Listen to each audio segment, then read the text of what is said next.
When I reach 1000 subscribers I will be giving away a $25 Amazon gift card away. To enter, like, subscribe and leave a comment below. Posted by u/Dr2116. Entitled Woman Demands I Fire an Employee and then threatens my job when I tell her I don't work here. So I fired myself. Hey everyone. First time posting here. This story takes place roughly 2 years ago at a local grocery store chain.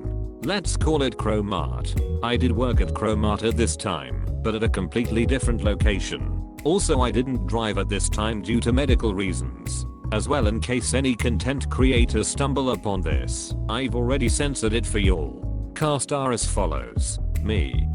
19-year tired shopper blasting MCR on headphones. Mom, my mother. Doesn't talk much either. EW. Just picture your not so friendly neighborhood Karen. NC. Nice customer. E. Employee who deserves a raise. M. Manager. Doesn't talk much. After finishing up with a long tech rehearsal for an upcoming musical I was a part of, my mom picked me up to go straight home. Alas, that is not what happened. Halfway there she tells me that we needed run by Crowmart. Upon arrival I was ready to get out of there, so I suggested we split up to cover more ground. Since I've gone to this location, as long as I could remember, I knew exactly where everything was, which was when NC approached me. NC taps me on the shoulder. Me removes headphones. Yes ma'am. NC, would you mind telling me where the insert name of item that I don't remember here is located? Me, sure, it's located on aisle 12. NC, thank you very much. Proceeds to walk away. I went ahead and started playing my music again, and as I looked around I saw Rue talking to E with what seemed to be an angry manner. As soon as I saw her point in my general direction I looked away and went about my shopping. That's when she struck. EW. Excuse me. Manager, you over there. Me. Knows it's impossible she's talking about me, since I'm not a manager. That's when I felt a tug on my shoulder, and as I turned around I saw a very angry you in my face. Me. Take that earbuds ma'am, please don't touch me. EW. I do what I want. I'm a flipping paying customer. Me. Takes a step back. Cool. So am I. So if. Ooh. No you're not. You work here, I know it. E. Ma'am, I'm trying to tell you he doesn't work here. EW. Yes he does. Only reason you're saying otherwise is because he's your manager. Note, at this time I was a 5.5 teenager wearing a red button-up shirt, black tie, and reddish jeans. Nothing close to Crowmart attire. Me. Again, I don't work here. EW. Shut up. Just shut up. You work here. I saw you helping out another person. I know you're his manager, and I want him fired this instant for not getting my candles. If you don't I'll have your job too. Me. Knowing this isn't going anywhere I decided to have some fun. Alrighty, she's caught us. I'm only pretending to not be a manager to upset you. Now what's the problem? EW. Finally. This idiot keeps telling me you are out of the candles I like, and there's none in the back. Me. Well, I guess we are out. EW. No you're not. I know it. Me. You're right, we are lying again. E. You're fired. Go get someone higher up than me, because I'm fired too. E. Who's been silent up to this catches on and goes to get the manager. EW. Well, before you're fired you need to get me that candle. Me. Find it yourself. You said you'd have my job, and guess what, you've had it. Your boss will be here in a moment, so I suggest you get to work. EW. Visibly shocked. Wait, what? At this time E and M show up. M. What's going on here? Me. Oh hey boss, here's your new employee. I hired her to take my place, since I'm fired now. EW. No I don't want. Me. But of course you do. You said you could do it better. Isn't that right boss? M. Trying to suppress a grin. Sir, you don't even work here. Me. Oh I know, but she insists I am. EW. But you do work here. M. No ma'am he doesn't. Looks at me. So you can go now. He filled me in already. Sorry for the hold up. Me. It's alright. It's been fun not working for y'all. I leave M. E. and do to sort things out. A short while later I was waiting for my mom up front when I look over and see E speaking to NC. NC sees me, waves, and starts walking towards me with E, who had a worried look on his face. NC. Sorry to bother you again. Me. Oh, it's no problem. What can I do for you? NC. Nothing really. I just wanted to tell you how great of an employee he is and how helpful he was. Mom, I appreciate this, but NC. It's alright. Don't be embarrassed. I just believe that management deserves to know good workers who help their customers. Me. Ma'am. I'm glad you had a great experience and all, but I don't actually work here. NC. You don't? But you seem to know where everything is, and you were quite helpful. Me. That's because I've gone to this store as long as I can remember. As for helping you, I didn't mind, since you asked nicely. NC. Oh, well, I'm sorry to bother you. Have a wonderful day. Leaves to go find the actual manager. It was an interesting day to say the least. Thanks for reading, everyone. I've got a couple more stories that I may share later. I'm sorry this one was so long. TL. Drive. NC confuses me for a manager, but was understanding when I told her I wasn't. EW knew I was management and demanded my job, so I gave it to her. Edit 1. Thanks for all the comments and karma so long. I'm still learning Reddit, so I appreciate the help concerning the formatting. I went ahead and made the changes to remove the coding looking format. Posted by u/lunaticpatty. Noses are crunchy. I just ran across this sub and figured y'all might enjoy this little tidbit from a while ago.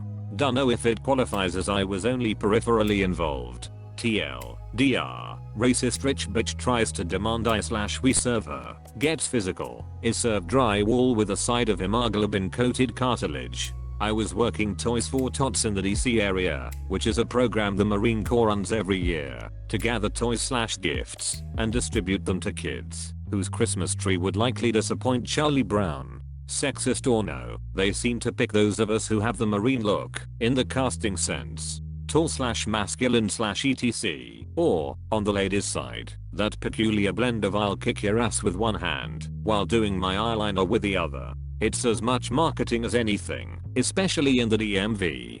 Point being, we are a bunch of tall, very fit yucks out there in dress blues, smiling and coaxing toys out of people who cold probably save Toys R Us with petty stock earnings. We look nothing like waitstaff. Myself, 6 feet 1 inch 210 pounds, and another SNCO, 5 feet 4 inches props 135 pounds, were assigned to an event at the Smithsonian. Somehow the Corps had managed to get a display and a few donation beans put up at a black tie, invitation only shindig surrounding the display of the Hope Diamond. And a bunch of other large hunks of carbon. Personally, I don't understand the obsession with it. It's a large, shiny rock. No one is wearing it. It serves no scientific purpose, and it just sits there so you can look at it or something. I feel more satisfaction looking at an exceptionally big turd the night after Taco Tuesday. At least I made it myself, often with significant effort, and no small amount of regret/self-loathing to provide fuel for the push. Anyway, we are smiling our pearly whites, while the various movers and dollars shake our hands. Toys on display, posing for the cameras, so their constituents/stockholders/etc can see how converted they are. The sick thing is how many don't even donate. They just get a photo in front of the pile of toys. Sends the generosity. Pretty much par for the course. The initial wave of donations passes as the event gets down to business. Drinks are passed out, and they start in with a horse dough of ears. We are standing there surreptitiously munching and trying not to get those godforsaken white gloves dirty when this lady, who's best described as a chubby mixed-race female Steve Buscemi, comes toddling up in a dress/waistcoat thing that looked like it was screaming for mercy from the Button Fairy. Fat Steve, FS, hey you too. I'm dry here. Let's get snappy with a refill. Asterisk. Asterisk SOMETHING like that. We didn't realize she was talking to us, so I only half paid attention. FS. After a second of us not replying. Hey, I know you hear me.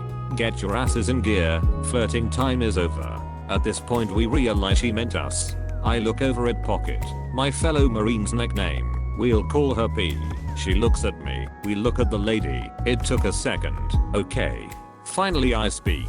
Me. Can I help you, ma'am? FS. About goddamn time. I need a refill. And while you're at it, get me some of those some random munchie thing. They stopped bringing them out a few minutes ago. You guys really ma'am, I'm sorry, but we don't work here. We are just here with the toys FS. I don't give a good goddamn what you think. Get your ass in gear or I'll have your job. I'll not be talked at by someone like you. FS proceeds to toss her empty ice glass at P, who gets some leftover drips on her blues, but catches it out of reflex. I can see the thunderclouds gathering. A stain like that likely means she's likely looking at a new blues coat, which runs a few $100s. Probably a new ribbon setup too. Pocket is Puerto Rican and has a temper to match, so I try to head the lady off. Me, ma'am, we are not wait staff, we are Jew. FS, I don't want to hear your excuses. Do you know who my husband is? FS proceeded to put her finger right under my nose and continue the tirade. Apparently hubby was a Southern senator's main booster / campaign funder, so said Google, and would see to it I'd be sleeping under newspaper and etc. After about 10 odd seconds of this, we are starting to draw stairs and some of the staff were starting to head our way. However much I wanted to put this bitch in a compliance hold, I could pretty well visualize the CNN article. If a male Marine laid hands on a woman in front of all those people, especially a politically connected one, I was sort of at a loss. Fortunately, for me, I didn't have to make that choice. Pocket made it for me. Ma'am, you need to calm down.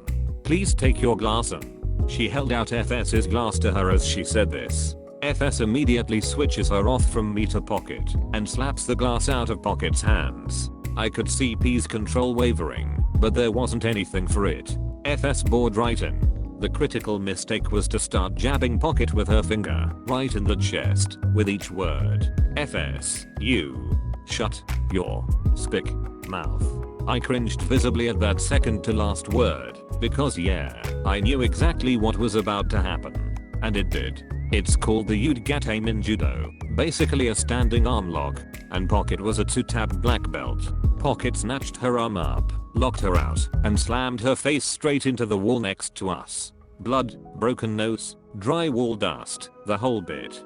P didn't even say anything, just that grim teeth smile that says I'ma fuck you up so hard your grandkids will be born with my handprints on their soul. It was fucking awesome.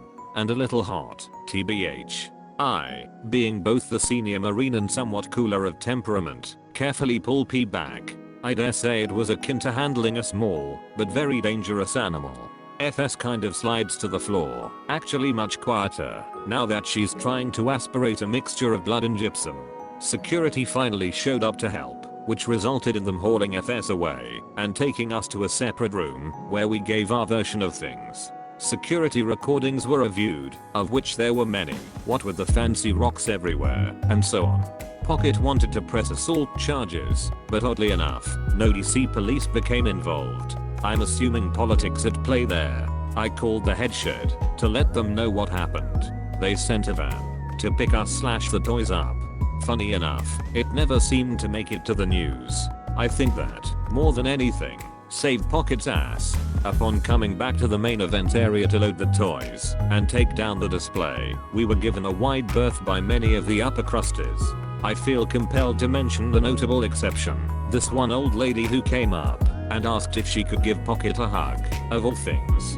Just kinda gave her that grandma style hug, patted her on the back, and took her hands. You know, in my younger years, I would have stomped that whale flat. Wonderfully done, dear. And then wandered off to rejoin the party. It was adorable. Edit, grammar and spelling. When I reach 1,000 subscribers I will be giving away a $25 Amazon gift card away. To enter, like, subscribe and leave a comment below.